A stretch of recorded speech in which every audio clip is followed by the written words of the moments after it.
टेराकियन जमीन पर गिर चुका था एंड अब रेफरी भी अनाउंस कर देता है कि टेराकियन आगे फाइट नहीं कर सकता। इस बैल का विनर ऐश का मेगा रेक्वाजा है और अब क्विंटन के 5 पोकेमॉन्स हार चुके हैं, उसके पास सिर्फ और सिर्फ एक पोकेमॉन बाकी है। वहीं पर ऐश का सेकंड पोकेमॉन अभी भी बैटल फील्ड पर मौजूद है। ऐश ने पूरे के पूरे बैटल को वन साइडेड बना दिया था। सारी ऑडियंस ऐश का ये डोमिनेशन देखकर बहुत खुश होती है, पर दूसरी तरफ क्विंटन के होश उड़ गए थे।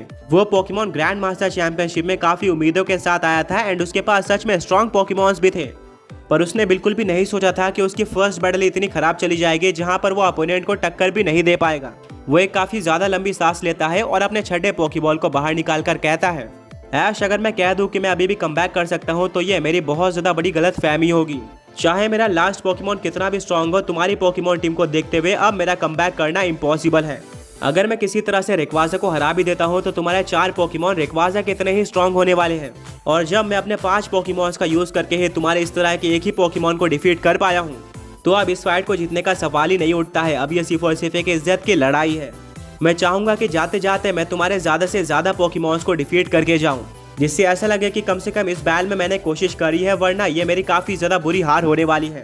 आज तक मैं इस तरीके से नहीं हारा था। ऐश एक स्माइल देता है और कहता है, क्विंटन मुझे ये डर काफी अच्छा लगा एंड ये भी अच्छी बात है कि ज्यादातर पोकेमॉन ट्रेनर्स की तरह तुमने हद से ज्यादा बड़ी बातें नहीं करी हैं।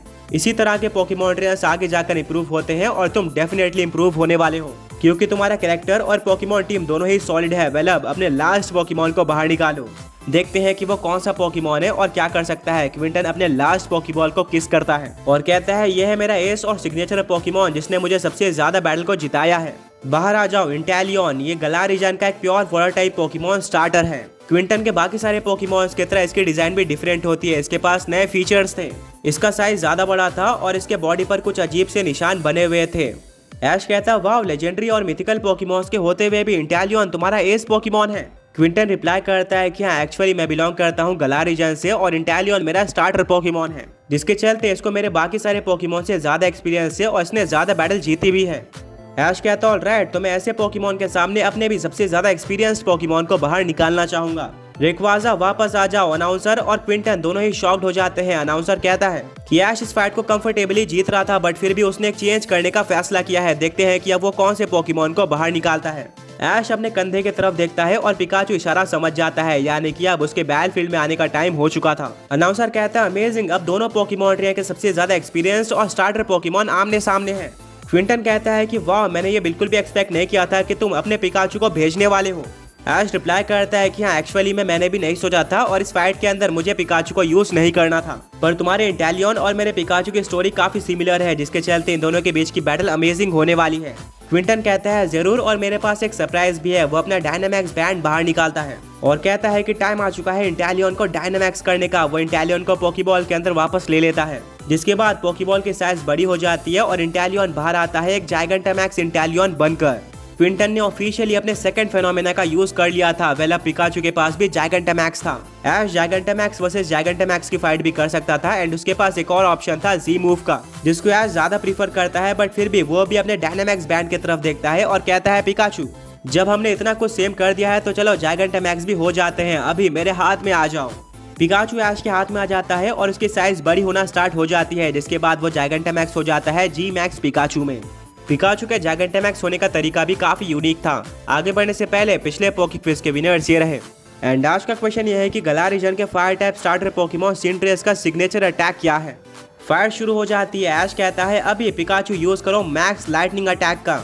पिकाचू बिल्कुल ऐसे करता है, जिससे आसमान में काफी सारे काले काले बादल आ जाते हैं और अब इंटेलियन के ऊपर कभी भी एक काफी ज्यादा बड़ी लाइटनिंग गिर सकती थी, पर क्विंटन चुप नहीं रहने वाला था।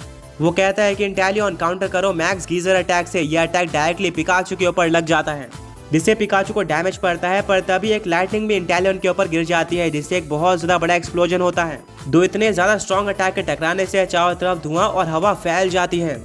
ऑडियंस को गूस बम्स आ जाते हैं। धीरे धीरे करके स्मोक हटता है और देखने को मिलता है कि इंटेलियन और पिकाचू दोनों को ही ठीक ठाक डैमेज पड़ा है और मैक्स गीजर अटैक के चलते बैटल फील्ड पर बारिश होना भी स्टार्ट हो गई है, जिसका एडवांटेज आमतौर पर इंटेलियन को मिलना चाहिए, क्योंकि बारिश में उसके वाटर टाइप अटैक और भी स्ट्रॉन्ग हो जाते हैं।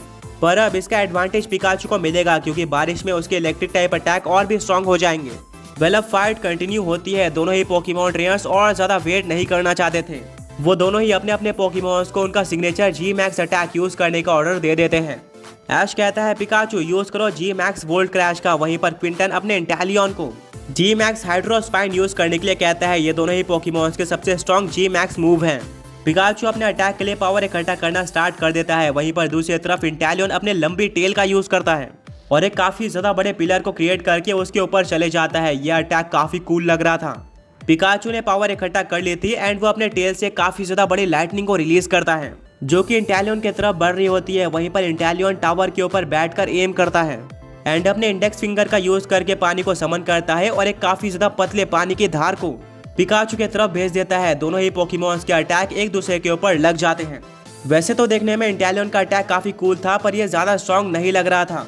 दूसरी तरफ पिकाचू का अटैक काफी खतरनाक लग रहा था। एक बहुत ज्यादा बड़ा एक्सप्लोजन हो जाता है और अब सभी को वेट था स्मोक हटने का। अनाउंसर कहता है कि दोनों ही पोकेमॉन्स के इतने ज्यादा स्ट्रॉन्ग अटैक को देखते हुए मैं ये कह सकता हूँ कि स्मोक हटने के बाद डेफिनेटली या तो पिकाचू या फिर इंटेलियन में से कोई एक पोकेमॉन हारा होगा। वेल अब धीरे धीरे करके स्मोक हटना स्टार्ट हो जाता है और हमें देखने को मिलता है कि ऐश का पिकाचू बहुत ज्यादा इंजर्ड हो चुका है और लड़खड़ा रहा है। वहीं पर दूसरी तरफ जायगंटामैक्स इंटेलियन काफी जोर से जमीन पर गिरता है और आ जाता है अपने बेस फॉर्म में, यानी कि वो ये बैटल हार चुका था। पूरी की पूरी ऑडियंस बहुत खुश हो जाती है और सेलिब्रेट करना स्टार्ट कर देती है। बट अभी कुछ के मन में एक क्वेश्चन था कि आखिर इतने पतले धार से पिकाचू इतना ज्यादा वीक कैसे हो गया है, वो भी ऐश का एस पोकेमॉन। वेल क्विंटन अपनी आंख बंद करता है और कहता है कि मैंने अपना बेस्ट दिया है, चाहे रिजल्ट कुछ भी हो।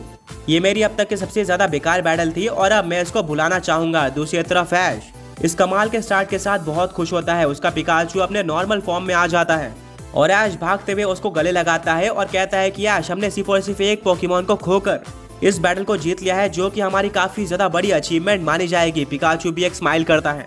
अनाउंसर कहता है अमेजिंग, ऐश ने अपने आप को इस टूर्नामेंट के अंदर अनाउंस कर दिया है और बता दिया है कि वो यहाँ पर सिर्फ और सिर्फ टक्कर देकर बैल को जीतने के लिए नहीं बल्कि डोमिनेट करके जीतने के लिए आया है।